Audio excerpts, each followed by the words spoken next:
close. Chip Roy joins us right now, the Texas Congressman, House Judiciary Committee, House Rules Committee, speaks his own mind. You don't have too many who do that or aren't afraid of the political, the pressure and the fallout. A rare breed. I love talking to him. Congressman, good to have you. You're not happy with this deal that avoids a shutdown. Explain.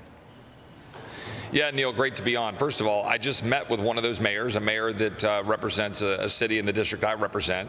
And I talk to people all the time about what they're dealing with in Texas. And I can assure you, they're not excited about what they're seeing coming out of the Senate and the White House. And with all due respect to the president, who said, I don't think there are any sticking points. He has no idea what's in this bill.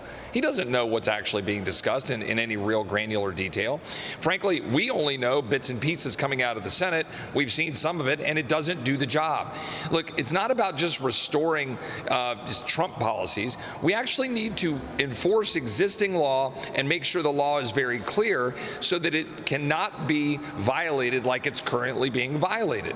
So you ensure you will detain, you will remove, or you will stay in Mexico. That's what we did in H.R. 2. It's not complicated. As long as you release people, Mayorkas has released 85 to 90% of all the people they're encountering.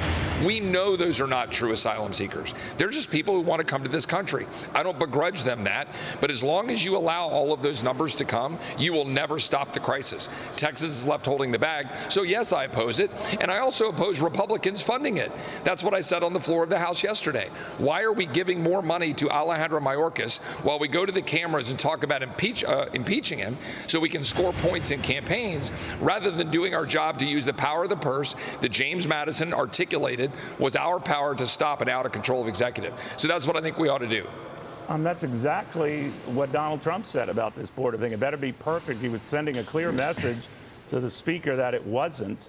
So at least on this, you and Donald Trump are on the same page. Well, look, I agree with President Trump on a lot of different things. I mean, I had great friends that worked in his administration, guys like Tom Homan at ICE and Mark Morgan, who headed up Border Patrol. These are great guys, and they did a great job using Remain in Mexico to stop the flow. But I would acknowledge President Trump failed, along with Republicans, Paul Ryan and the guys. They failed in 2018 to actually move a border security bill to tighten this so that we weren't dealing with this crisis right now. They failed to actually get the wall built. President Trump signed 12 continuing resolutions after he said he would never sign another one if they didn't give him the money to finish building the wall. Look, this stuff matters. It adds up. I call balls and strikes. This is not hard. This is why I support Governor DeSantis, who has delivered better than any politician I've ever seen in my lifetime. But as you know, that's what really got Donald Trump angry at you and why he doesn't like you anymore. Maybe that'll change. But I am wondering, you did hitch your wagon, and you bravely did so to go to Ron DeSantis. You continued supporting him. You campaigned with him in Iowa. Yeah. But a lot of people say his campaign is on life support. He's certainly not emphasizing New Hampshire. He's hoping, I guess, for a Hail Mary pass in South Carolina. Time to stick a fork in him?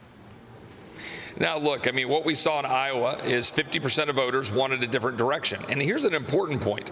Only 19% supported Governor Haley. That means 81% supported President Trump, Governor DeSantis, or an alternative to the establishment, the old guard, who are basically living out their last dying breath. They're trying to throw everything they've got behind Nikki Haley, and it's going to fall short. She is not going to win New Hampshire.